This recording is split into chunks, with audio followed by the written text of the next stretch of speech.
L'objectif de cette célébration, dans un premier temps, c'est de faire le récapitulatif de ce qui s'est passé. Nous sommes dans un domaine, l'architecture, l'urbanisme, l'aménagement, qui a pour vocation de transformer les espaces de vie des citoyens. La première des choses pour transformer quelque chose, c'est de l'observer et de le connaître.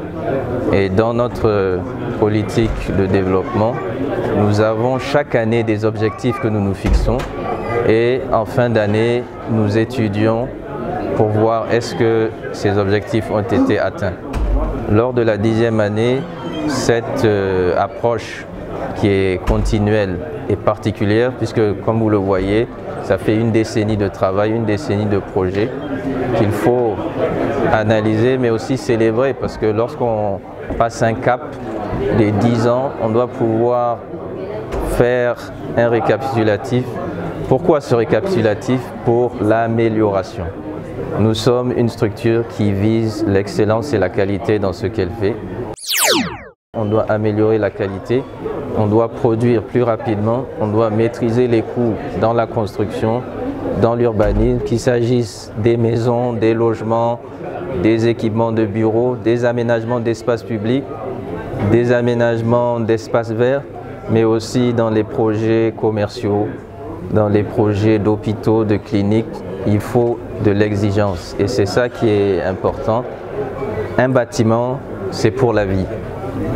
10 ans, c'est une partie d'une vie et ces 10 ans-là nous ont permis de faire des études, de franchir des caps, de viser à développer des programmes comme Excellence BTP, comme la formation, comme également des groupes de recherche sur l'innovation qui nous permettent de réaliser des projets pour des collectivités, des projets sociaux dans des écoles, dans des centres de santé. Ce qui veut dire que AMA est au service du plus grand nombre.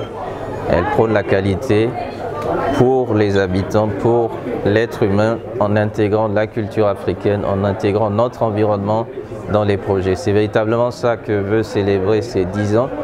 Il ne s'agit pas simplement de fêter, mais il s'agit également, au travers de cette rencontre qui va durer une semaine, c'est important, des conférences, des visites de chantier, des activités, des ateliers avec des professionnels, un cadre d'échange pour réfléchir et au bout de cette réflexion, proposer des solutions pour l'avenir. J'ai eu, en tant que fondateur de AMA Architecture, à commencer moi-même cette société tout seul. La première difficulté, c'est lorsqu'on devient deux, comment avoir le même esprit. Avoir une formation en architecture, une formation professionnelle, c'est bien. Mais comment les techniciens, comment les ouvriers, comment les autres architectes, les ingénieurs vont développer la même démarche que vous, puisque le bâtiment, c'est un architecte, un ingénieur, c'est également des ouvriers, des entreprises qui doivent travailler main dans la main. Et si vous ne vous comprenez pas, comment vous allez travailler main dans la main? Si vous n'avez pas le même langage, comment vous allez pouvoir faire en sorte que la poutre soit placée au bon endroit, que les carreaux soient bien droits, que les murs soient bien peints, que la linéarité soit respectée, que les normes soient respectées, ce qui veut dire qu'il faut un langage commun. Et AMA Architecture, la formation, elle vise à créer un langage commun, elle vise à créer une vision commune. Sur les 200 projets, ce que je retiendrai, la formation, la vision d'excellence, le contrôle de la qualité, il faut toujours contrôler. Si on ne contrôle pas, on n'obtient pas le résultat.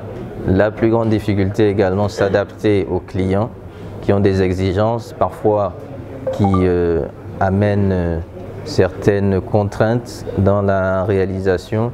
Gérer les retards, gérer les émotions de tout un chacun, puisque quand quelqu'un met de l'argent dans un travail, il peut être amené à s'énerver, il peut être amené à dire des choses qu'il va regretter. Il faut savoir avoir un esprit de conciliation. Un architecte, c'est quelqu'un qui règle des problèmes. Pour AMA Architecture, ce qu'on a appris, comment régler des problèmes, comment trouver des solutions, comment s'adapter dans la continuité. J'ai commencé et beaucoup d'entre nous dans l'agence ont commencé leurs projets à l'étranger. J'ai commencé ma formation en Europe, j'ai fait des projets en Europe. Je suis rentré au Niger, j'ai fait des collaborations également avec des partenaires aux États-Unis. Nous avons travaillé avec des partenaires en Inde, en Turquie, à travers le monde, en Chine également. Ce qui veut dire que nous ramenons du monde entier. Les matériaux même qui sont utilisés ici au Niger viennent de partout. Ils viennent d'Asie, ils viennent d'Europe, ils viennent d'Afrique. Et la collaboration, la synthèse, c'est ça le bâtiment. Le bâtiment, c'est du béton, c'est des agrégats, c'est du sable, c'est aussi du bois, c'est de l'aluminium, c'est de la céramique, c'est du PVC, c'est du métal, c'est des câblages électriques, beaucoup d'éléments, et rassembler ces éléments, c'est ça faire le bâtiment. Sinon, si ces éléments sont séparés, il n'y a pas de bâtiment, ce qui veut dire que la collaboration, elle est au cœur du métier d'architecte et elle est l'élément le plus important dans cette dynamique que l'on crée. À l'international, nous avons également eu à travailler ailleurs en Afrique, comme je l'ai dit, en Côte d'Ivoire, au Sénégal, au Burkina Faso, en Europe, en Asie également. On a réalisé par exemple récemment un projet avec un partenaire en Irak. C'est pour vous dire que, et nous avons aussi des architectes nigériens qui travaillent pour d'autres structures à l'étranger en Europe avec l'ordre des architectes. C'est pour vous dire que il faut avoir l'ambition aussi pour nos apprenants de s'exporter.